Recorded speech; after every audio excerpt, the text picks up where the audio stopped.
Where Peace Lives by Debbie Robbins, illustrations by Victor Robert. For as long as I can remember, I've been worried about the world.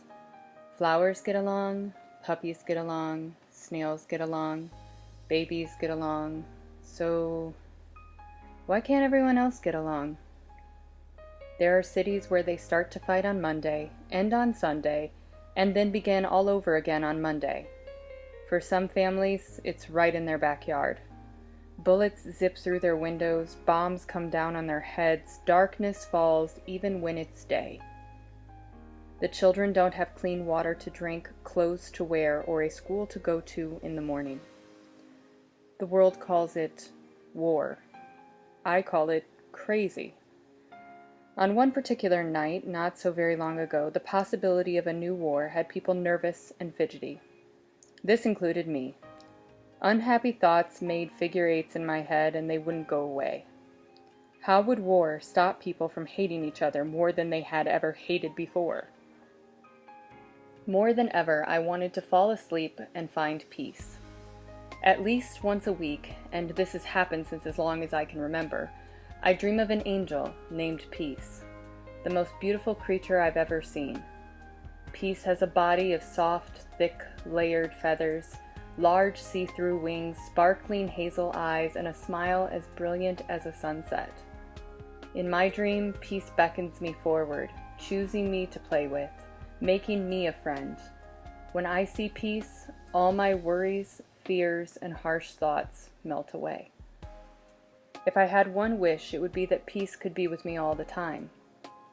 I often think about where Peace lives, and if I'll be able to find Peace one day when I'm awake. I had finally fallen asleep when a loud rap-tap-tap on my door woke me up.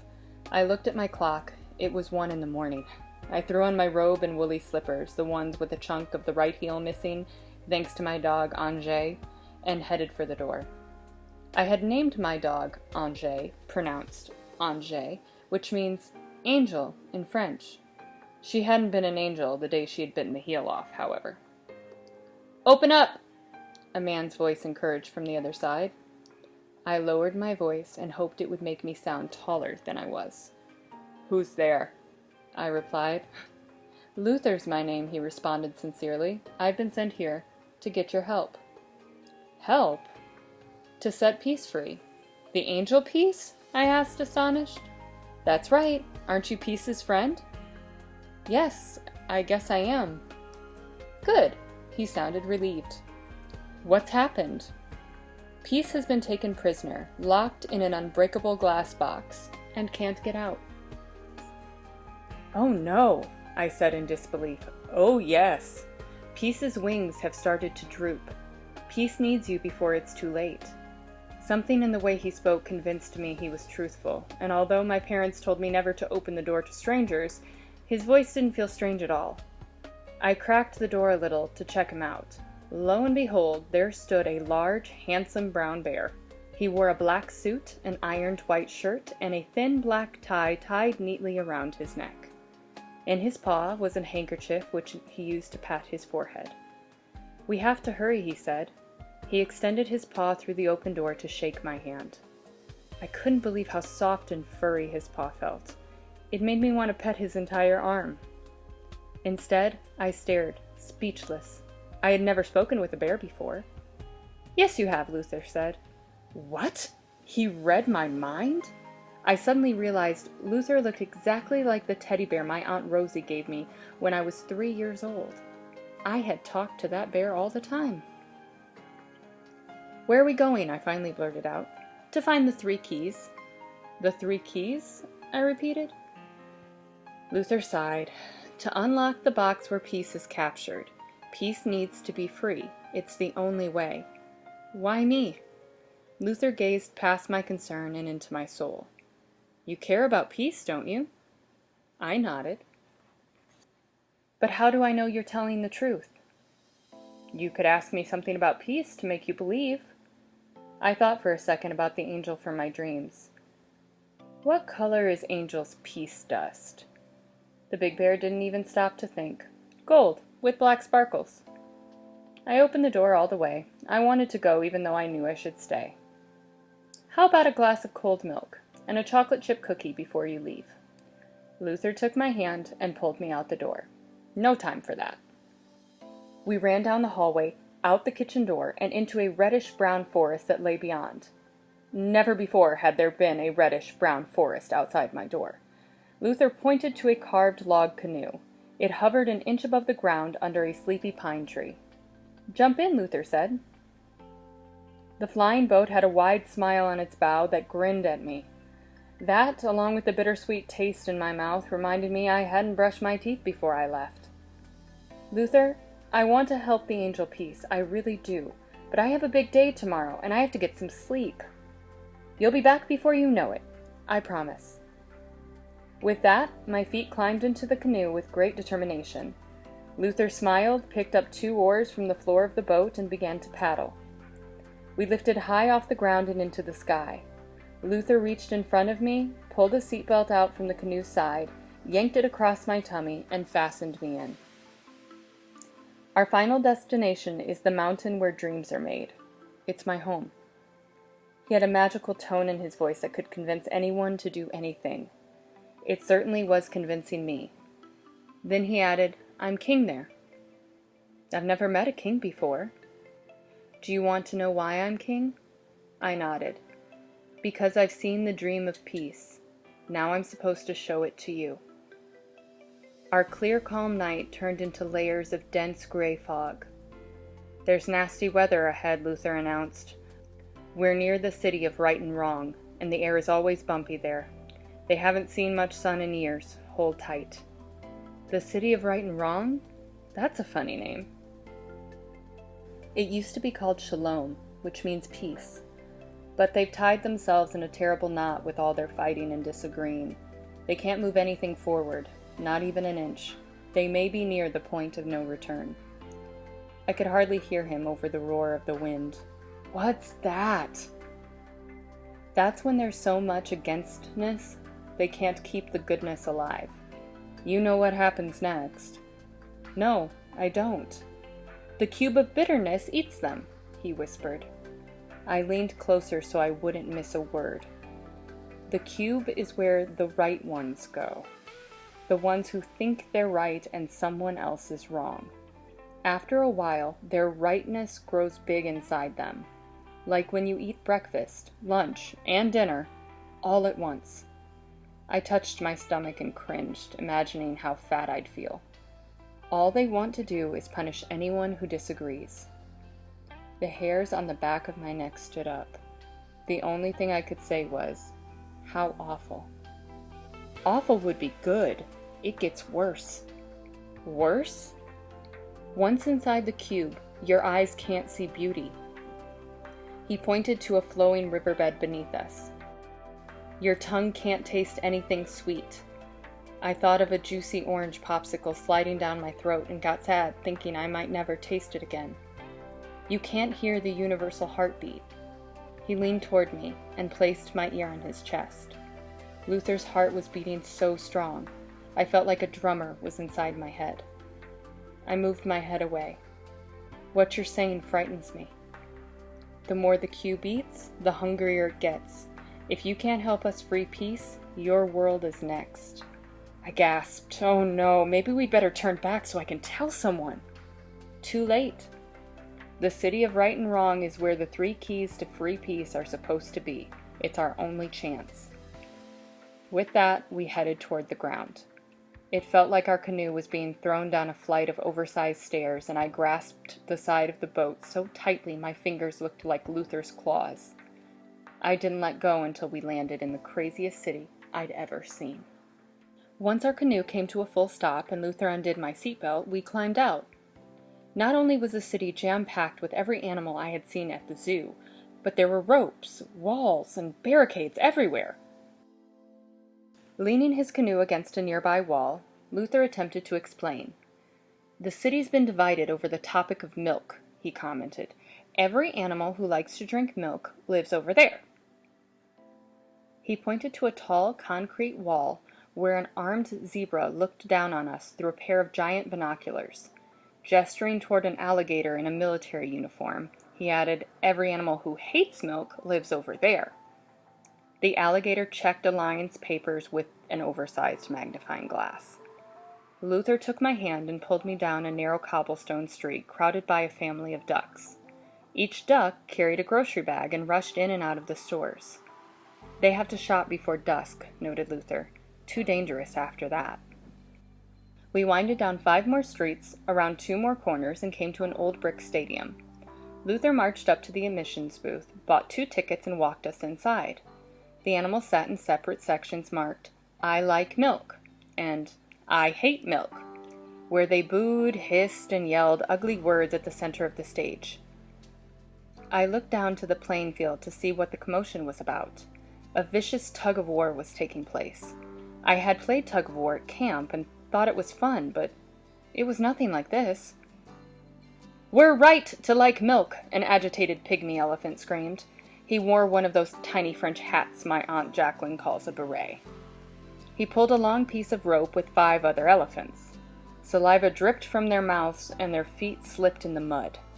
"You're wrong to like milk," a scrawny donkey at the head of the pack of donkeys shouted back. They all wore white bandanas on their heads to catch their sweat. The lead donkey pulled harder on the rope, his face determined and full of pain. "We're right, you're wrong," the elephants said. "You're wrong, we're right," the donkeys replied. 2 huge video screens wrapped around the stadium. The first one showed the years, days, and minutes the tug-of-war had been going on. 59 years, 96 days, and 4 minutes. The second screen showed the animals that had been hurt playing the right-wrong game. Some had bandaged hands, others broken legs, many were in body casts. Without warning, some antelopes, horses, and wolves galloped in. They took sides, screaming, kicking, and bucking at one another. If that wasn't scary enough, a group of giraffes and walruses that couldn't get down the stairs grabbed bricks from their walls and threw them at one another. I watched, terrified, as their world began to come apart. "Someone's gotta help," I called out, ducking as a handful of stones flew over my head. Luther stood behind me. "There's always hope. Follow me." Luther rushed out of the arena. We zigzagged around the parking stalls filled with hay until we reached a nearby square. There we saw an old Siamese cat with a round, wrinkled face, plump body, and a beard of long white whiskers. He stood on top of a parade float in the shape of a tree. The tree had 2 hollow knots like droopy eyes and branches wrapped around itself as if in prayer. The cat was dressed in a maroon high-neck jacket made of silk and 3/4-length pants. On the top of the cat's head was a purple bottle with the word acceptance written across it. The bottle was held in place by a torn yellow ribbon tied under the cat's chin. The cat was talking through a megaphone to a seemingly random crowd of animals. Parrots, armadillos, sea lions, and coyotes who had snuck out of their restricted areas to hear him. "Listen," Luther said. "Come one, come all, don't take the fall, remember who you are and stand tall." While the cat spoke, the sky grew darker. "It's easy, my friends, to love what you like, but what if the key is to love what you'd like to bite?" "Oh, sure," the thin coyote mumbled. He eyed a parrot with suspicion. "I don't trust anything that can fly." The parrot glared at him, flapped its wings, and lifted off the ground. The cat swallowed his grin and continued. "It's a no-brainer for a bat to love a bat, but what if the real adventure is for the bat to love the rat, and the rat to love the cat, and the cat to love the muskrat?" "Yeah, right," the red and yellow parrot squeaked. He turned his nose up at the sea lion that stood by his side. "You're always wet, and you smell." "You always talk too much," the sea lion spat back. "There should be a law against noise pollution." The cat shook his head and went on. "That's why I have an offer you can't refuse. If you do refuse, you'd have too much to lose. So buy a bottle of acceptance and get one free, then come on and follow me." The prospect of something for nothing made the animals move in closer for a better look, even though they didn't like being near one another. "You see, ladies and gentlemen, I tried acceptance and got the disease. Learned to love my neighbor as if he or she were me. Got the natural rhythm of things in tow. Realized the right and wrong game really stopped the flow." The cat jumped off the float onto the ground and passed a bottle of his potion around. He encouraged each animal to take a sip. The parrot sniffed it to make sure it wasn't milk. Then he took a taste. "Hey," he said, passing the bottle to the armadillo. "I always thought your shell was ugly, but now I think it's kind of cute." "That's nice of you," the armadillo replied. He looked at the bottle with distrust and swallowed a swig. "Whoopee!" he hollered. "I used to think you were dumb to eat seeds. Now I see it's sensible." He handed the bottle to a coyote that didn't even bother to check before he took a drink. "Oh yeah, baby, I can feel it. You all look too beautiful to eat." "This stuff is good," the sea lion belched. That made everyone laugh. "Once you've got acceptance, there's no need to disagree. No need to blame or judge not honestly. You may dig the cat better than the rat, or the rat better than the bat, but that doesn't give you the right to change the one you like less in the exchange." This struck a chord in the animals, and they crowded around the float. Although a few looked on warily, most held out their hands for a bottle. The cat gestured for us to come over and help. Luther pulled me toward the float. "Don't we need to find the keys?" I asked, feeling unsure of whether we had time to help a perfect stranger. "We do indeed." The cat looked over at us and smiled. He tipped his purple bottle towards me and introduced himself. "My first name's Bood," he said, "with 2 D's. Last name's Ah." He opened a case of acceptance and handed me 4 bottles. "Everyone calls me Mr. Buddha." "You can too." "Hello, Mr. Buddha," I said. I took 2 bottles and handed them to the once belching sea lion, who promptly grabbed them between her 2 wet fins. "Good to see you," Luther said to Mr. Buddha as they shook paws. "Roger that," said the cat as he gave some acceptance to 4 eager armadillos. He looked down at me and casually noted, "I wondered when you would show." "You weren't surprised to see me?" I asked. I looked at Luther, who just shrugged. "How long can you stay?" Mr. Buddha inquired. "I'm not sure. We're on a very important mission to find the 3 keys. I have to get them before I go back." "3 keys to what?" Mr. Buddha asked. "A glass box that's captured Peace. Peace is being held prisoner, and if we can find them, we can set Peace free. You don't by chance know where they are?" Before Mr. Buddha could answer, there was a dreadful noise that rumbled in the sky. Luther pointed at the stadium. "It's here!" I looked up and wished I hadn't. Over the stadium, in all its horribleness, was an enormous, shiny, black cube. It was 5 houses tall and just as wide. Its slick mirrored surface made it impossible to see inside, and its edges were razor sharp like a steak knife. On each side were big, red, cracked lips that made a wet, sucking sound, and every few seconds a tentacle darted out of the bottom lip. It was gross. It was the cube of bitterness. "Roger that!" Mr. Buddha gathered his things while the animals scattered in different directions. He tried to appear calm, even though I could tell he wasn't. "Thank you, ladies and gentlemen. That's all for today. We'll be back tomorrow, so come as you may. Until then, take 1 teaspoon, morning, noon, and night, and share your acceptance with everyone in sight." "Time for some green tea," he suggested. "It's awesome for the aging process." He tapped his high cheekbones with his crinkled, clawed fingers. I stared at the sky, too frightened to even consider his offer. The cube's tentacle, which was now inside the stadium, had snatched up every animal that thought he or she was right and someone else was wrong. All were being carried away. "Wait, my canoe!" Luther screamed. We turned to see a gang of eye-patched gorillas running down the street with Luther's canoe held over their heads. He ran toward them, roaring as loud as he could. This frightened the gorillas, and they dropped the canoe, letting it crash to the ground. Luther gently picked up his boat. The teeth on the canoe were chattering rapidly as he held it in his arms. My teeth were chattering too. "She needs some care," he said with concern. "Go with Mr. Buddha. I'll catch up with you later. You must find the keys." "But where are they, Luther? What do they look like? Are they large or small, new or old, hidden or buried?" The possibilities seemed endless. "You'll know them when you see them. I have to go." And with that, Luther was out of sight.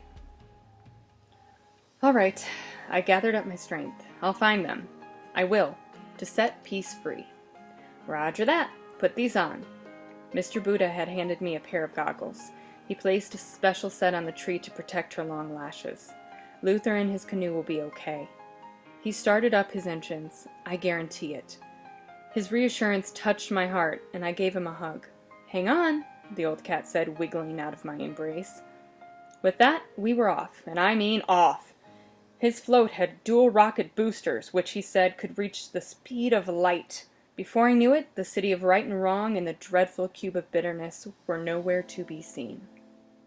Mr. Buddha captained the float with great expertise, allowing me to enjoy the cool wind on my face.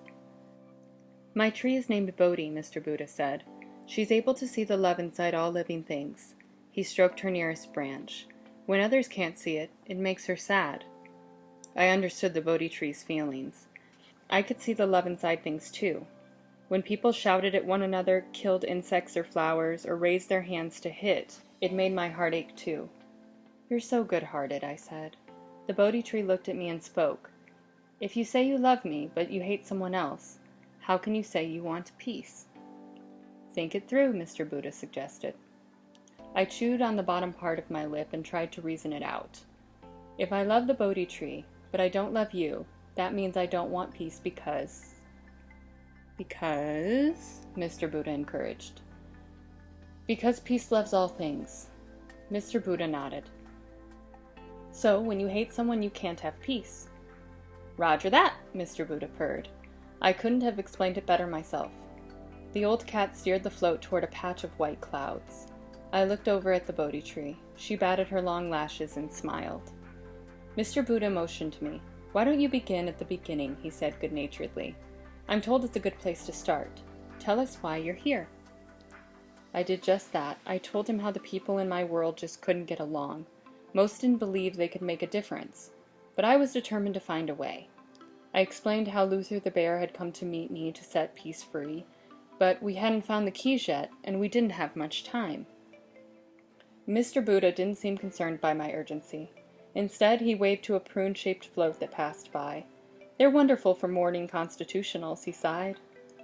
After what seemed like a long silence, Mr. Buddha returned to our earlier conversation. He ran his fingers down his long, white beard. "Would you like to know why war can never make peace? Like oil and water can never be mixed, because oil floats on the top," I said. "Roger that," Mr. Buddha smiled. "Because hate makes more hate." He steered the float to the right to avoid an approaching rain cloud. "And anger makes more anger." He turned to look at me. "And meanness?" "Makes more meanness," I tried. "Roger that," Mr. Buddha purred. "So even when the war is over and one side says they've won in the name of peace, there's even more hate than when they began. Then what can we do to have more peace?" "Well," he began to purr again, "have you ever been angry with someone for doing something you didn't like, and then saw how your anger made the situation worse, not better?" I thought for a minute. "I get annoyed sometimes with my best friend Alex." I watched Mr. Buddha lower our landing gear. "I hate the way Alex chews bubblegum and leaves it everywhere. He never throws it away. The more it happens, the madder I get, until I yell and we start to fight." "Because you believe it's wrong for Alex to leave the gum around and you're right that it should stop?" "Yes." "How does being right make you feel? And the part where you yell and call Alex names?" Mr. Buddha peered below for a spot to land. "Pretty good at first, like for 12 seconds. Mr. Buddha chuckled. "But then bad," I added quickly, "and bad turns to horrible, fast." "Why?" Mr. Buddha shifted gears to slow down our flying float. "Because I start to feel mean when I hurt Alex's feelings. Stupid that I let a piece of gum ruin our day." "What other choice might you have when you see Alex put the gum on the table?" He brought the tree to a full stop on top of a hill blanketed in 8-leaf clover. "I could be kind and throw it away myself." Mr. Buddha took a big leap off the float. "Why would that make a difference?" He removed his goggles and offered me his furry paw. "Because kindness makes more kindness." I took off my goggles and handed them to him. Alex would still be my best friend, and I wouldn't have to look at the gum anymore. "Roger that." "And maybe one day Alex would surprise you and put the gum in the wastepaper basket, though you wouldn't care by then." I thought of other things I didn't like, such as girls and boys who were snotty, and grown-ups who never had time to help their children with their homework. "It's not easy to be nice when I don't like something," I said, jumping down beside Mr. Buddha. "Not easy at all." "Roger that." He took our gear and stashed it in a secret compartment on the side of the float. "But that's everyone's responsibility." He began to walk fast, for his age, down the hill, plodding through the clover. "What is?" I followed in quick pursuit. "To watch one's thoughts and stop the urge to hit back." He turned and headed up the next hill, lengthening his stride. "War happens when people won't agree to disagree. Until we can accept our differences, there will never be peace." Never? I felt worried. Never. Now let's have that cup of tea. In the time it took to walk to Mr. Buddha's favorite restaurant and sit down at his favorite table, I had accepted I was on an adventure that knew where it was going, even if I didn't. The restaurant was called the Roomy Tea Garden because of all of the space between the tables. Fields of flowers surrounded each one. Giant orange daffodils, tall yellow sunflowers, and graceful off-white roses. Large lanterns in the shapes of tea bags provided the light. This is where animals who drink my acceptance come to dine. "It is a place beyond right and wrong, where the sun always shines," Mr. Buddha said. I took a moment to breathe in the sweet smell of this wonderful place. Everything here flowed. The grass, the air, even the waiters who drifted between their customers. My thoughts were interrupted by the arrival of a ferret who told me his name was Mama. Dressed in a white sheet and worn leather sandals, Mama carried an open sack filled with tiny books. On his nose was a pair of old wired-rimmed glasses that slid down his snout. He placed his hands in a prayer position to greet me. Then he bobbed his head, up and down. "Mama is my friend," Mr. Buddha said, placing his arm around him. "I am certain he can help you find the keys to set peace free." Because of his size, or lack of it, Mama was given 6 colored pillows, provided by the tea garden staff, to stand so he could see us better. He was the most adorable creature I had ever seen, even though his cheeks were red and scratched. As our tea was poured, I asked what happened to him. "A rat named Jack lives in a house across from me," he began. Mama dunked his normal-sized tea bag into his large teacup, which took a lot of strength and skill. "He considers me his enemy and says I'm too refined. I consider him my neighbor, despite our many differences." Mr. Buddha gave him a knowing nod. "He always looks for ways to harm me," said Mama, sipping his tea. "I look for ways we can live in greater harmony." "Why does Jack the rat hate you so much?" I asked. "Many, many years ago, his great-great-grandfather told his grandfather that ferrets were their enemy." "Why?" I looked to Mr. Buddha to see if he already knew the answer. "Because we like different clothes, eat different foods, and practice different faiths," Mama replied. "I invited Jack the rat for a cup of tea the other day." Mama adjusted his wire-rimmed glasses that were dangerously close to sliding off of his nose. "Would you like to hear what happened? Then I'll look for your keys. Perhaps they are here." That news cheered me up. I was worried about peace and how I'd set peace free. "I live in an all-rat neighborhood," Mama said. "There are 2 Swiss chalets, 5 cheddar cheese cottages, and a bunch of Munster townhouses. My home is non-dairy in theme." Mr. Buddha and I laughed. "It's a simple grass hut like you might find in a jungle, except the roof is always covered in goop." "Eggs," Mr. Buddha explained. "Jack the rat throws them late at night when Mama's asleep." "That's terrible," I said, clenching my hand into a fist. Then I remembered what Mr. Buddha had taught me about the importance of not hitting back. I uncurled my fingers. "I was sitting cross-legged on the floor of my home," Mama continued. "I had just begun to sing a song my ancestors taught me when the front door flew open and Jack the rat burst in. He wore green and black hunter's pants with a shirt and a hat that matched. He demanded that I stop the racket." I opened my eyes and smiled. "Hello, Jack. That's a nice hat you have on today," I commented. "Weirdo," Jack the rat replied. He flicked my left cheek with his thumb and middle finger. "We don't like weirdos here." "Why don't you sit down, Jack?" I got up and walked toward my kitchen and offered to make him a cup of tea. Jack the rat broke out into a rim of cruel laughter. "Sewer water!" he hollered. He blocked my path and flicked my right cheek with his thumb and forefinger. Then he ran past me and knocked my teapot on the floor. I picked the teapot up and placed it back on my little stove. Jack the Rat grabbed a dish towel off the kitchen counter, darted behind me, and slapped me on the back. "Here, Jack, let me help you finish what you've begun." I unwrapped the white sheet that covered my body and showed Jack the Rat my bare chest. "It's quite bony and small. If it will make you feel better, hit me as hard as you want." This took Jack the Rat by complete surprise. He dropped the dish towel along with his jaw. Suddenly the sky darkened and a shadow covered the rat's face. There was a loud, rumbling sound. We both ran to the window and looked up. The horrible cube of bitterness was over my house, and its big, scary black surface was like a mirror in a fun house. It made us look large and very easy to see. Its long, nasty tentacle darted out of a pair of wet lips and headed our way. "We better run, Jack." But it was too late. The tentacle punched a hole through my roof and blocked the door. It looked at each of us, then made a beeline for Jack the Rat. Jack the Rat screamed and tucked his tail between his legs. I threw myself between the tentacle and Jack the Rat, blocking the creature's ability to wrap itself around Jack the Rat and carry him away. Every move the tentacle made, I was there first. This scary dance went on for quite a while until the tentacle, frustrated, went after me. But the second it touched my skin, it stopped. You see, when only love is in your veins, the cube of bitterness has no power. The tentacle grew weak. It lay in my hand and let me stroke it until it fell asleep. But its rest was short-lived. Through the hole in my roof, a bucket of spit water fell on the tentacle and awakened it again. The cube of bitterness yanked it back into one of its lips, like a slingshot returning to its owner's hand, and tore off as fast as it had arrived. Jack the Rat and I heaved a sigh of relief.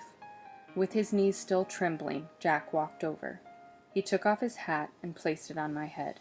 He adjusted it until it fit me perfectly. "Thank you, Jack. I'm honored to wear it." Jack the Rat turned, raced out of my house, leaped across the street and into his home. That's the last I've seen of him. I pushed my teacup away. "Why did you have to help him?" I asked. "All he's ever done is call you names, egg your house, and make you feel bad." Mama reached into his pocket, took out 3 apricot lollipops, and passed them around. Jack the Rat wasn't born a bad rat. He dunked his lollipop into his drink and took a sip. While there are unfair laws and unkind creatures, at the beginning we're all divine. Mr. Buddha stroked his whiskers and nodded. "Every great religion says so, including mine." Mama licked his lollipop up one side and down the other. "So the quicker we accept we are one, the sooner we'll have the experience we most seek." "Peace," Mr. Buddha said. He smiled as he finished his drink. Mama bobbed his head up and down and pushed his glasses back up on the bridge of his nose. "Which is why I haven't hated another living thing in over 40 ferret lifespans." "Nor I in 1,000 Siamese New Years," added Mr. Buddha, licking his lips and beginning to purr. "I believe one day Jack the Rat will come to respect me." Mama removed the tea bag from his cup. Perhaps today was that day. In the face of such kindness, there was little left to say. We silently began to search for the keys. For over an hour, Mr. Buddha and I looked into keyholes, under doormats, and in mailboxes. Mama dashed under each cheese house, ran over each roof, and searched every garbage can. The keys were nowhere to be found. Back at the roomy tea garden, we rested our tired feet. "How did you two meet?" Mama asked. He slid his glasses up onto his nose to look at the small note the restaurant had brought him on a tangerine tray. "At the City of Right and Wrong," Mr. Buddha replied. "With Luther the bear," I added. "He's a great bear," said Mama, placing the note on the table. "You know Luther?" I asked, astonished. "Indeed I do. He paid me a visit once, and we had a marvelous time. Is he going to show you his dream?" "If I ever see him again." I placed my head in my hands. Mr. Buddha put his arm around me. "Cheer up, and remember your plan. To find the keys to set peace free." "But I don't even know where to look." Mama pushed the note toward Mr. Buddha. "If this is right, you're due at the Sea of Forgiveness in an hour." I sat up straight in my chair. "The Sea of Forgiveness? What's that?" Mr. Buddha studied the note. "Of course, the keys must be there. Can you make it in time?" he asked, leaving my question unanswered. Mama took out a worn map from his bag, studied it, then bobbed his head a little, up and down. If we take the underground highway, we can. Underground? That doesn't sound good to me, I said, concerned. But there was no time for further discussion. The next thing I knew, Mom and I were seated in a giant maple leaf, sliding down a ferret hole on what felt like the roller coaster ride of my life. When my eyes got used to the dark, I discovered we were on a rodent highway deep beneath the earth, lit by old-fashioned street lamps with pale yellow lights. 2 squirrels in acorn cars and a mouse on a big piece of kibble sped by us. We flew past exit signs for Newt, York City, Barrett, Frisco, and Mouseport. Sometimes we hit big bumps in the road that gave us a jolt. I guess that they didn't have road repairman here like we did at home. I've read a lot about your civilization, Mama said. You have? I wondered if my Fanning could take this part of the adventure much longer. There's one thing that confuses me more than anything else. He gestured ever so slightly, and the leaf took an exit marked Gopherstein. Why is it humans say they want peace, but so few are willing to do what it takes to get it? And the few who are willing are killed, or in some way harmed. Although this was a hard question, I liked how Mama trusted that I might have the answer. Maybe we don't understand what we have to do. Perhaps you don't realize that peace is hard work. It takes energy, determination, and skill. It's a discipline like any other. No different than when you learn to ride a bike or study how to use a computer. No different than when you become good in a language or great at a sport. No different than when you draw the same thing over and over again until you get it perfect, I added. Exactly. Think of peace as a muscle that has to be strengthened or else it grows weak. Mama adjusted his glasses around his ears. We flew down a passageway up the other side and popped back above the ground. To be good at peace, you must practice, Mama said. And practice some more, I added. The maple leaf came to a stop. Because practice, Mama continued, makes perfect, we said together. We rolled off the leaf in a wave of laughter. The leaf smiled too, then quickly returned to the sky in search of its next fare. Mama seemed tired, so I picked him up and put him on my shoulders. I knew he could guide our travels from there. He wrapped his little legs around my neck, removed a notebook and a pencil from his bag, adjusted his spectacles, and began to write. Are you doing homework? I asked, stepping over a rock. In a way. It's an article for our newspaper, the Ferret Gazette. I'm calling it, Be the Change You Want to See in the World. Cool title. He bobbed his head, up and down. Are you? Am I what? Doing the things you think will make the world a better place. I considered my answer carefully. I want to. I work hard. I try to learn from my mistakes. If someone needs help, I do what I can for them, even if I don't feel like it. I walked up and over a sandy dune, and I stopped to catch my breath. Mama jumped up and stood on my shoulders. I would call that living by example. No wonder you were chosen to set peace free. My nostrils had become stuffed on our underground journey, but now they were clearing as the salty smell of the sea began to fill the air. The sea of forgiveness, Mama said longingly, staring at the ocean that lay ahead. Well, I'll be. He pointed down the way. I gazed down the beach as 2 large, hazy figures appeared. They were heading in our direction. Mama put his notebook and pen away. 2 of the nicest orangutans you'll ever meet. They even dress a bit like me. He pointed to their white cotton robes and black belts tied around their waist. Each one held a weathered wooden walking stick. The orangutan on the left is Mo, on the right is Chris. They share the same father, but have different mothers. Even though they lead separate tribes, they'll use any excuse they can to be together. And today I'm their reason? You are indeed. They've been asked to ferry you across the sea of forgiveness to find the keys. After hellos were exchanged and we dipped our feet in the warm, grainy seawater, Mama got ready to leave. The sun had set and the stars were out. It was a pleasure to travel with you, Mama said. He patted me on my ankle. Please set peace free so the cubic bitterness will never triumph. Only then can our world live in harmony. I picked him up and held him in my arms. I will, Mama. I promise. He kissed me on my cheek. Then perhaps we'll meet again. With that vote of confidence, Mama leaped to the ground, scurried down the beach, and dropped into a hole, destined to take him home. We'd better get started, Chris said. But where's your boat? I asked. Can't you see? Chris grinned at Mo. Mo pointed to the stars that shone brightly. I looked and looked until I saw the shape of a hippo with a sail on its back. It's waiting for our whistle, Chris suggested. At that, the 3 of us put our fingers to our mouths and blew. The boat left its heavenly mooring and appeared right in front of us. Mo and Chris helped me on, and with the aid of a big burst of wind, we set sail on the sea named Forgiveness. Our raft sailed through the night. Even though the sea was rocky, I felt calm, except for the loud gurgling sounds my stomach was making. "You must be hungry," Mo said. He handed me a piece of funny-looking flatbread. "Bakes itself without an oven." I nibbled on a piece and I liked it. "I call it crunchy pita bread." "Try this," Chris offered. He handed me a tasty wafer with a glow around it. I liked it too. Between bites of Mo's crunchy pita and Chris's glowing wafers, I told them about my worries that people couldn't get along and how, with peace unable to get free, the horrible cube of bitterness grew more powerful by the day. "We understand your worries," Chris said. "Our brothers and sisters need peace too," Mo added. The sun peeked its head over the sea.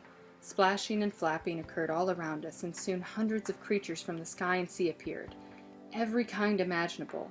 Barracudas, dolphins, sharks, and marlins, seagulls, hawks, doves, and canaries too. "Good morning, brothers and sisters." Mo held his stick up in the air. "Gather close," Chris encouraged. The fish jumped out of the water and took seats on waves that became oversized armchairs. The birds plopped down on the wind that molded into couches. It looked as if we were in a movie theater on the sea. "We feel blessed to be here today," Chris beamed as he stroked the wings of a seagull. "Blessed to behold so many creatures, large and small." This was answered by sounds of appreciation. "Word of your challenges has spread across the land," Mo said. "Fish hurting birds and birds hurting fish, brothers and sisters." A barracuda held up his fin, which had a big, nasty scab under it. "You would bite back too. Look what a pelican did to me." "Wait a minute," a hawk squawked. He waved his bandaged leg in the air. "A walrus tried to nibble on me while I was out finding food to feed my family." This was answered with a mixture of grunts and squeals. "We understand your pain," Chris answered. "We understand your suffering, but you must understand each other's pain and suffering too. You have been given a promised sky," Mo said, "and a promised sea. In return, only one thing is asked of you. To give of ourselves for the good of others." A silver dolphin squeaked. "That's right, Brother Dolphin," Mo patted his shiny nose. Chris turned to the barracuda. "So next time, beloved, a pelican mistakes your head for a rock, help him understand his error." The barracuda nodded. Mo embraced the hawk. "The next time your food is near a family of walruses, noble sister, fly a little further out to sea so the mama won't feel afraid. You have a big family too. I'm sure you understand." The hawk squawked her agreement. Chris held up his walking stick in the air. "A good life is when we learn to live together." This brought the audience to their feet. An hour later, after Mo had heard each fish's problem and every bird's complaint, and Chris had agreed to let 6 fish and 6 birds travel with him as students, we were alone again. "Are you ready?" Chris asked. Mo combed Chris's long, thin hair that had been tangled by the ocean breezes. "For what?" I asked. "A swim," Mo answered, letting Chris bathe his tired feet. "To be honest," I admitted, "I'm afraid of the ocean." "I think I can help." Mo stared across the rocky waters and up at the sky. With a wave of his bushy arm, he calmed the water in front of our raft until it was still. "Whoa!" I exclaimed. Chris smiled, took my hand, and helped me step off the boat. I closed my eyes, certain I would fall in and drown, but my feet were met by water as firm as land. "We'll see you when you get back," Chris said. "From below," I added. "How will I breathe?" I swallowed nervously. Chris held my face in his hands. "With the help of that which breathes within you. The keys to set peace free are buried at the bottom of the sea." Okay, I thought, I have to set peace free. I took a large breath, held my nose tight, and dove in. Mo and Chris had kept their promise. Under the water, I could somehow breathe. My eyes were open and I could see everything clearly. As I swam toward the bottom of the ocean floor, I began to have the strangest sensation. I wanted to be nice to every person I'd ever been angry with or hated, every person I had thought was mean, unfair, or just plain wrong. Their stories appeared before me. I saw my cousin Jerry, who had picked on me when I was 4. He had pulled my hair and called me Big Ears, which made me feel ugly and small. I hated him for it. Then I saw his older brother Jimmy, who had teased Jerry the very same way. In the sea, I saw my school bus driver, Sam, who snapped at me in the mornings when I didn't sit down immediately. He was sad and mad about his wife dying, and didn't have much happiness left to share. But I never knew that part of his story before. Then I saw all of the bullies in all of the schoolyards all over the world, the ones who pushed nice kids around at recess for no good reason. I felt how nervous they were about their looks and how worried they were that they wouldn't get to the next grade. Their fear was the glue that held them together. The more I saw, the more I wanted to understand. But my visions were interrupted by the sight of 3 shiny objects that glittered at the bottom of the sea. "The keys! The keys!" I exclaimed. Bubbles poured out of my mouth. I swam toward the bottom as fast as I could, dreaming of how I would set Peace free. But I must have misjudged the distance. The next thing I knew, I hit my head on the hard black sand. My eyes started to close, my head dropped to my chest, my body curled up in a little ball. "Forgiveness," a voice said. It sounded wise and echoed in my head. With the little strength I had left, I looked around to see who was there, but all I saw was water. "Forgiveness," I repeated. I watched 7 bubbles shoot out of my mouth and up to the water's surface. It's how to unlock your love again. That was all I remember before I fell into a deep, deep sleep. A gentle wind must have tickled my face because when I awoke, my nose itched. While I was happy I was no longer underwater, I was sad to see that Chris and Mo were nowhere to be found. And I felt angry. I had missed my chance to find the keys to set Peace free. I stood up and took a look around. I was in the center of a shape that curved up steeply on 2 sides, like a half moon. It was pale yellow and had a gold glassy surface. I wrung out my night clothes and I looked over the edge. All I could see from my perch, which was at least 5 ladders off the ground and way too high to jump off of, were cactuses and orange hills. "Hello? Is anyone here?" I called out. "Why wouldn't someone be here?" a grouchy female voice replied. "I'm right here, to your left and at the top." I followed her voice and ran up the hill, gripping the side tightly to make sure I didn't slide. When I reached the top, I saw my new acquaintance, a round wooden sleigh in the shape of a horse. She flared her nostril with a sour look on her face. "Hop on," the sleigh instructed. "You're late. What's it with you humans and time?" "I'm late?" "Well, hello, to ride the crescent." "I'm in a crescent?" I stepped back and looked around again. "Do I have to explain everything?" The sleigh placed her ears back. "You're on the surface of a crescent," she snarled. "It's the most famous one on the planet, and it's an honor to work here. Climb on, it's now or never." Although I was a bit offended by her grumpiness, I didn't want to make her even grumpier, so I sat down and held on to her neck. We whooshed up one side and down the other, coming to a stop in the middle of the crescent. "Ah, we'll be here shortly," the sleigh said. Her tone was one of respect. "Ah?" I questioned. "From the land of La." "Ah, from the land of La." "Didn't you hear me the first time?" she snapped. "The reason you're here must be an important one. Ah only sees people 1 month a year." "And this wouldn't be that time?" "Very impressive. You put 2 and 2 together." The sleigh's remarks made me bite my lip. I didn't know how much more I could swallow without talking back. Then I had the oddest thought. It must be tough to go up and down hills all day with perfect strangers. That idea changed the way I felt, and my dislike instantly turned to like. "Can I ask one more question before you go?" I said. "If you must." "I'm looking for 3 keys." "Big whoopee!" "I think I saw them at the bottom of the sea, but I don't know where I am or how to get back. Can you help me?" "Do I look like a map?" "You look like a sleigh." "Then you have your answer, don't ya? Nice to meet ya," she said in a sarcastic tone, not even trying to be polite. "Nice to meet you too." I wanted to say it like I really meant it. I watched her whoosh down the side of the crescent, over the tip, and out of sight. Bye-bye. Once the sleigh had gone, I was alone on the crescent. After I felt sorry for myself for quite some time, I tried to put all the things that had happened to me together. But like a puzzle with pieces missing, nothing made much sense. "Achoo!" a voice said. This startled me. "God bless you," I said automatically. I twirled toward the sound, happy to have company again, but no one was there. "Where are you?" I asked. "Right here." "I can't see you." I swung back around. "Achoo!" God bless you anyway. I kicked my heels and sat on the shiny surface of the pale yellow crescent. Thank you, said the invisible voice. Do you need to see me to know me? It would be nice, but I guess not really. Good. Let's go then, to the east, before I catch a chill. At that moment, a star-shaped door opened on the side of the crescent. The elevator will take us down. Achoo! God bless you. I got up, stepped in, and looked at the buttons. One was marked Desert Floor. Before I could push it, the button lit up. The door closed, and we descended. Are you a ghost? More like an essence. Is that like a spirit? Uh-huh. The elevator stopped and the star door opened again. After you, the essence announced. Together we stepped out onto a sandy road and started to walk.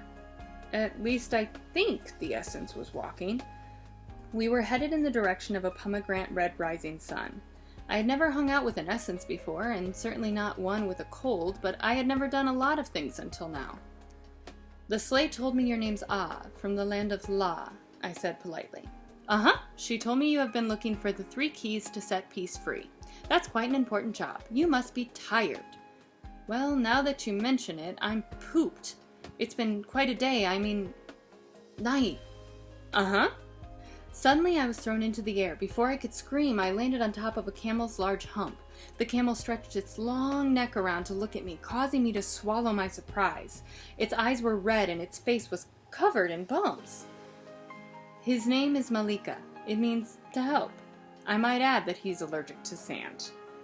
I added up the odds of a camel being allergic to sand and decided they were long. I patted Malika's neck in an effort to make friends. I'm sorry you don't feel well, I said. Is there anything I can do?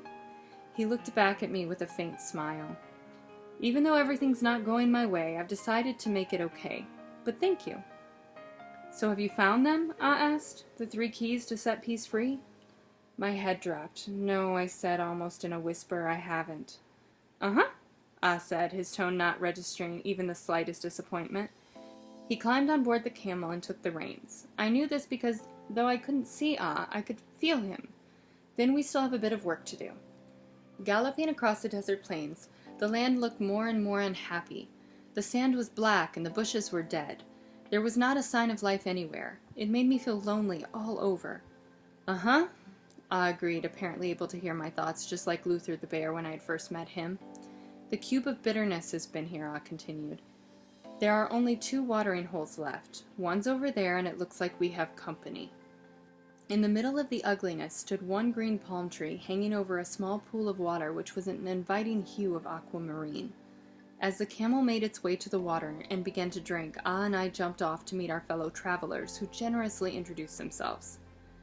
They were a charcoal-colored tarantula named Sting, and a white rabbit named Utsi, and a sand-colored snake that went by the name of Eyeballs. Sting, Utsi, and Eyeballs were playing cards on the back of a brown turtle they called Speedy. Speedy was fast asleep. I couldn't believe my eyes. Are you surprised? Ah asked. I thought these creatures would want to eat each other, I whispered. Tall Tale, Sting said. He wrapped his long black hairy legs around his cards so no one could see them. Pardon me if I butt in, but my hearing's top-notch. No problem, I replied to the spider. We've appreciated each other's differences since the beginning of time, Utsi said. He moved back and forth on his hind legs, indicating the sand was too hot for his big flat feet. The rest of the animals and insects bought into the lie, Sting added. He placed one of his cards on the turtle's back. That we couldn't get along, Utsi thumped his right foot. But not us, Eyeball said with a hiss at the end of his words. He uncurled his slithery body just enough to put 2 of his cards down and draw fresh ones from the pack. Which is why the cube of bitterness can't gobble you up, I said. I felt very smart. That's right, Sting said. Is it like that in your world? He placed his cards in one of his other legs and scratched his hairy black stomach. You humans have learned how to get along, haven't you? Not exactly, I said. Why not? Utsi asked, surprised. Because they still use war to solve their problems, Ah said. The 3 dropped their cards on the hot sand. War? They exclaimed. To solve problems? Eyeballs hissed, shaking his head in disgust. Yes, I said. But aren't you bound by heavenly law like we are? Utsi retrieved his cards and placed one on the turtle's back. I looked toward where I thought Ah was, perplexed. To respect all living things. It's our promise, Ah explained. All living things... Yes, Eyeball said with that hiss at the end of his words again. That's the deal. I sat down next to Sting. But sometimes don't we have to fight to stop worse things from happening? I asked. How in heaven's name would it help to hurt someone else's child? Sting replied. His 5 spider legs shook from the thought. Answer that, Ötzi demanded, thumping his right foot to make his point. I can't, I said. Eyeball stretched out his neck so our noses were an inch apart. Because it couldn't, he said, swallowing his hiss. Never, Speedy said, thrusting his sleepy head out from under his shell. Sting wrapped his long black legs around himself. No way. Achoo! Ah sneezed. God bless you, everyone answered. Ah blew his nose. I'm afraid it's time for us to go, Ah said. I climbed back up on Malika's back. It was nice to meet all of you. Visit us anytime. Sting shuffled the deck between 2 of his 5 arms and then gave it to Ötzi. Ötzi took the cards from Sting and began to deal a new hand. Where are you going? Ötzi asked. To find the angel Peace, Ah said. And set Peace free, I said, if we can find the 3 keys. Speedy reached his neck out farther. Will you pass the waterfall of mercy? We will, Ah confirmed. Ooh, Ötzi thumped both feet. La-las, Eyeball said with that hiss. Take your handkerchief. Sting reached his 5 legs out and stretched one forward to shake my hand. You'll need it. 4 steep sandy hills and 2 long flat miles later, Ah was almost finished with the story of his people's search for the Holy Land. He begun telling the story to take my mind off my low spirits from not finding the 3 keys. Did they find the Holy Land, Ah? I couldn't wait for the answer any longer. Uh-huh. But not in the place they thought they would. Kind of like your keys. It seems the Holy Land was any place where love was present.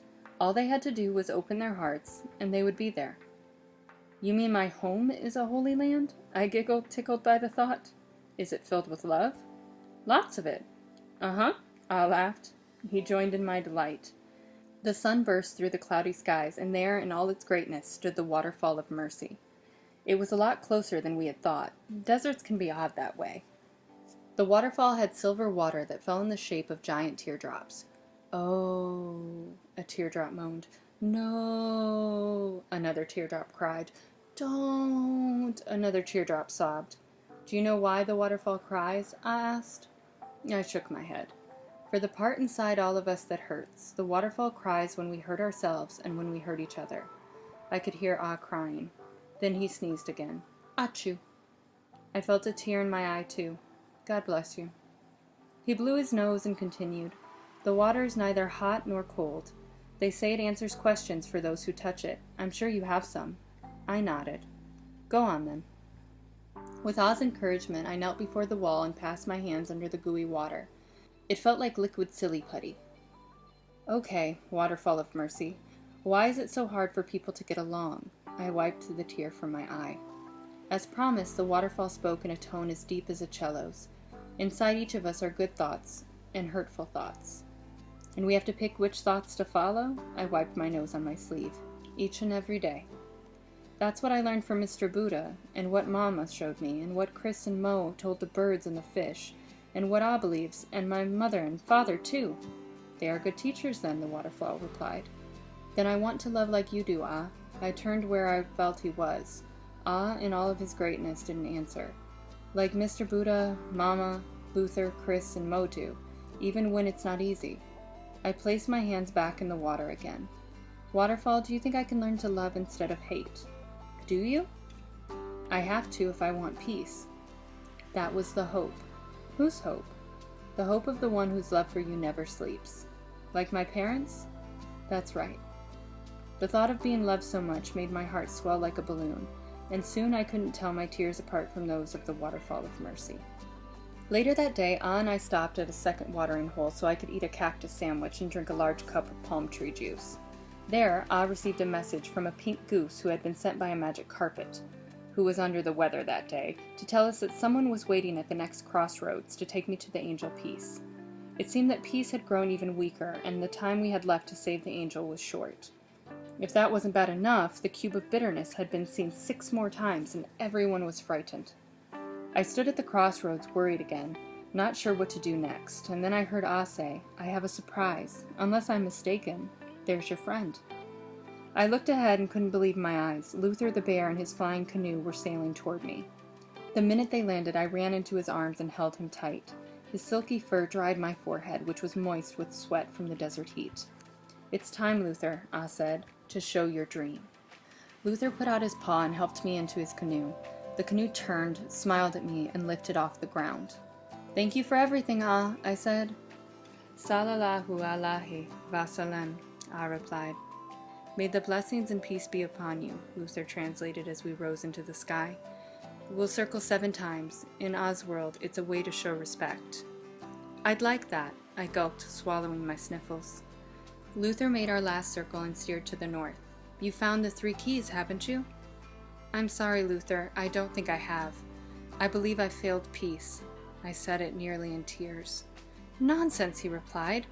"They just weren't where you thought they'd be. Think again." I thought, and I thought, and I thought some more, until suddenly I began to see things in an entirely new way. What if a Siamese cat with a magical potion had given me 1 key?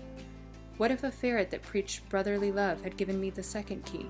What if 2 happy orangutans with a connection to the sea had shown me the 3rd key, and an essence had helped me put it all together?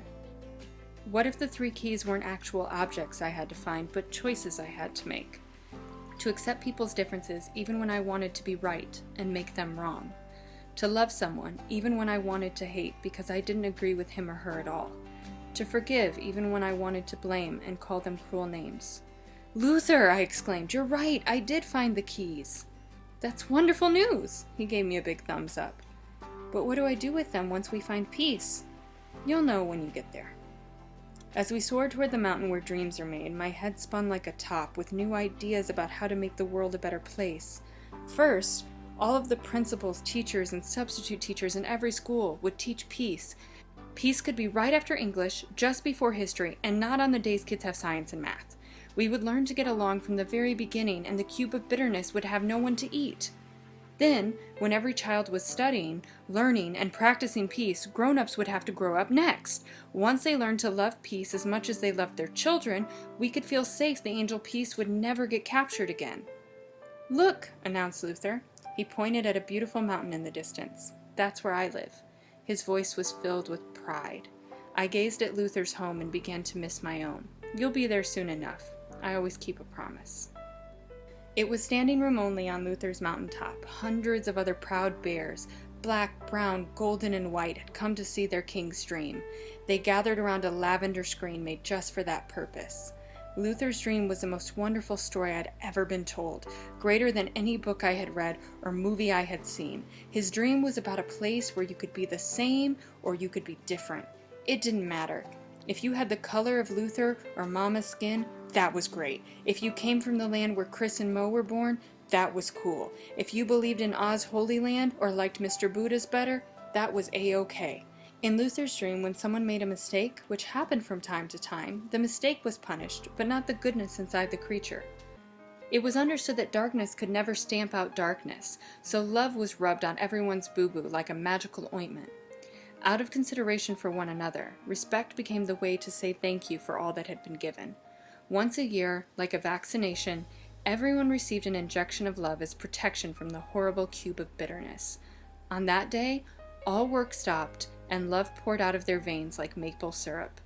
Peace was everywhere, which had always been the plan. As the screen returned to its resting place, there wasn't a dry eye on the mountaintop. Even those bears that had seen it before sobbed. "Peace is possible, isn't it, Luther?" I asked. "No ifs, ands, or human buts." "Thank you, Luther." I gave him a kiss on his cheek. "Hang on," he said. "To what?" Once again, there was no time for explanations. Luther touched the middle of my forehead, and we were back in the city of right and wrong, the place where they had once fought over who liked milk and who didn't like milk. I looked around the city to see if the cube of bitterness was anywhere to be found. When I realized it was gone, I shrieked with joy, "Yippee!" Luther took my hand and urged me to hurry. We made our way through the rubble, then he led me to one of the broken-down walls. There, in a glass box, stood the angel Peace. We had been so close, and I never knew it. Peace looked at me with eyes that could melt the largest glacier. "Hello, dear one," Peace greeted. I ran up to the box and placed my right hand on it, wishing I could touch Peace. Are you all right?" I held my breath and waited for Peace's answer. "I will be. Did you find the 3 keys? My legs are very tired and my peace dust has started to disappear." "I did, Angel Peace. I knew you would." Peace seemed happy. "But they're not real keys," I explained. "I noticed the lock on the box had no keyholes." "No, they're not," Peace smiled. "So I had to go someplace else." "And where was that?" I touched my chest. "The 3 keys are in here." Peace smiled at me with the tenderness of a dewdrop. "Then you best put them to work from there." Determined to set Peace free, I closed my eyes and tried to think of a time when I didn't use the keys. It was all I could think to do. A memory popped into my head of a little boy I knew named Charlie, and the day I had worked up the courage to ask him to play. Instead of responding the way I wanted him to, Charlie told me that he thought playdates were a waste of time. I became hurt and then angry, and I wished bad things would happen to him, like flunking his exams. For the rest of the year, I told the other kids in our class he was stupid and weird. With that story in my head, I called Mr. Buddha into my heart and asked for his help. He appeared before me, untwisted with his long white whiskers, took out a bottle of acceptance, and gave me a sip. The second I swallowed, I felt better. It was okay that Charlie didn't want to play. He didn't have to like the same things I did. I could always find someone else to be my friend, and that would be good too. Mr. Buddha smiled, tipped his bottle hat, and left. Soon Mama arrived and sat on my shoulder. We talked about doing unto others as we would want them to do unto us. Just because Charlie didn't want to do what I wanted was not a reason to hate him. It was still my job to care for him, even if he didn't seem to care about me. The minute I promised Mama I would keep my heart open, Mama vanished too. Chris and Mo sailed in on a puff of wind. In Chris's hand was a bowl of water from the Sea of Forgiveness. We stared into it, and more of Charlie's story appeared. Almost every day, Charlie ran home from school to take care of his 4 younger brothers and sisters. That way his mom, who was ill, could get some rest, and his father, who worked 2 jobs, wouldn't have to worry. Although he never got to play with the kids at school, he was glad he could help his family as much as he did. Like saying abracadabra, my hurt feelings disappeared, and in their place was a wishing well of understanding. "Do you see what I see?" Luther asked. "What?" I opened my eyes. The glass boxes disappeared. Lo and behold, Luther was right. There was not a trace of the prison that had once captured Peace.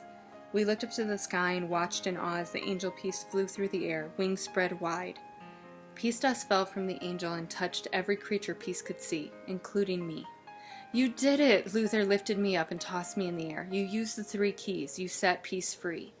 He caught me in his furry arms and I hugged him tightly. "When we open the doors for Peace," he beamed, "the world is a better place." I suppose I shouldn't have been surprised, but I was. The moment I chose Peace and Peace was freed, everything in the city changed. The walls and ropes fell down. The alligators no longer needed to check papers, and the armed zebras had no reason to protect their turf. The animals that liked milk were free to drink it anywhere, and the ones that didn't like milk were appreciated for their different point of view. I grinned from ear to ear. Everywhere I looked, there were miracles happening. In the square, thousands of animals had gathered to hear Chris and Mo talk about forgiveness. If that wasn't fantastic enough, the line for Mr. Buddha's acceptance was over 20 blocks long. Luther had been asked to show his dream, and Mama had become an instant celebrity. The story of his love for Jack the Rat had traveled across the land, and everyone wanted to hear it. I felt a gentle wind blow across my face, and I knew this was Ah. He was there to bless this land with the only ingredient that could make it holy again: love. In the stadium where I had once seen the endless tug of war, a huge peace party was underway. Streamers hung from the rafters, balloons floated in the air, and music blasted from the speakers. Pandas danced with alligators, llamas with bobcats, coyotes with lions, and all of my new friends danced with me. I did the Siamese teacup with Mr. Buddha, the ferret two-step with Mama, the bear hug swirl with Luther, the monkey with Chris and Mo, and sang a song called R-E-S-P-E-C-T with Ah from the land of La. When I was so tired I couldn't dance another step, I decided to sit down and rest for a minute. I closed my eyes, and without meaning to, I fell asleep. When I woke up, I was stunned to see that I was under the covers of my bed, my dog Ange snoring at my feet. "What?" I sat up. "I'm home?" Ange stared at me, eyebrows raised, as if to say, "Are you nuts? Do you know where I've been?" I tried to shake off my confusion. It was incredible! I scratched my head. I met Luther the bear, flew with Mr. Buddha on his Bodhi tree, traveled with a ferret named Mama, sailed with Chris and Mo on the Sea of Forgiveness, met Ah from the Land of La, saw Luther's dream, and found 3 keys to set peace free. Bored, Anjay got up and left the room. I looked at my clock. It was 6 in the morning. Luther had kept his promise. I jumped out of bed, walked over to my desk, and sat down in my chair. Clean white sheets of paper stared up at me, and I knew I had to do something with all I had learned. I picked up my pen, and I started to write, and write, and write. Incredibly, what I wrote reached many. I told my friends it was because the angel Peace sprinkled peace dust on my words every night. Some believed me, others just laughed. With time, my story brought people together from all over the world to study, learn, and practice peace. A great gathering had been organized, and I had been asked to speak. There were people there of every age, children, teenagers, mothers, fathers, and grandparents. There were people of every color, too, brown, black, white, beige, and gold. They wore all kinds of clothing, suits, dresses, skirts, jeans, and shorts, and every kind of headgear, turbans, baseball bats, yarmulkes, and scarves. I spoke to the gathering about the journey I had taken to set peace free. I explained what I had learned from Luther the bear, Mr. Buddha, Mama the ferret, Chris and Mo, Ah from the Land of La, and the angel Peace. I told them that acceptance, love, and forgiveness were the 3 keys. It's okay not to like what everyone says, I said. It's okay to not like what everyone does. My heart pounded quickly. What isn't okay is to hate them for it, because hate makes more hate, and nothing good comes from hate. For a moment, I could see the love inside each person, and it captured my breath. Ladies and gentlemen, children of this precious planet, join me today to set peace free. Accept your differences, do unto others as you would have them do unto you, and forgive them for whatever you feel they have done that is wrong. Perhaps if you knew their story, you'd understand their pain. Thank you. I took a small bow, and when I raised my head back up, I saw my special friends again. They were gathered at the Rumi Tea Garden for a tea party in my honor. God bless you, Mr. Buddha and Luther said through Mr. Buddha's megaphone. We love you, Mama, Mo, and Chris sang out. They held up their teacups in a toast. Peace be still, Ah whispered on the gentleness of the dry wind. The angel Peace handed me a bag of gold peace dust with black sparkles in it. Remember, dear one, peace begins within, and it is now within you. With Peace's blessing in my heart and a big smile on my face, I found myself back before the great gathering.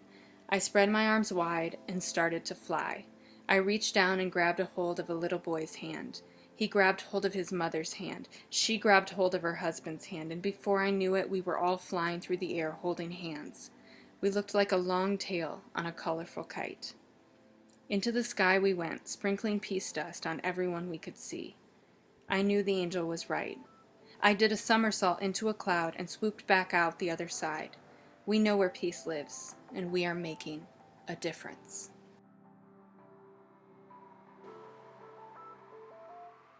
Exercise to strengthen your peace muscle. Is there a person you're angry with? Someone whose actions you don't approve of? Write down his or her name. Please describe what you think is wrong about that person. What should he or she do differently? What would make things right in your experience? Consider going to that place of peace inside you. To help you get there, you might think of a person that you love, a baby, an animal, nature, your spiritual teachers, or God. You might choose to place your hand over your heart. From that place of loving, can you see another way you can look at this person that gives you more peace? Peace key number 1. Can you accept your differences? Peace key number 2. Can you love the person anyway? Peace key number 3. Can you forgive what this person has done, imagining that if you knew more of the person's story, you'd understand his or her actions? How do you feel about the person now? Practice the 3 keys to peace. You can make a difference.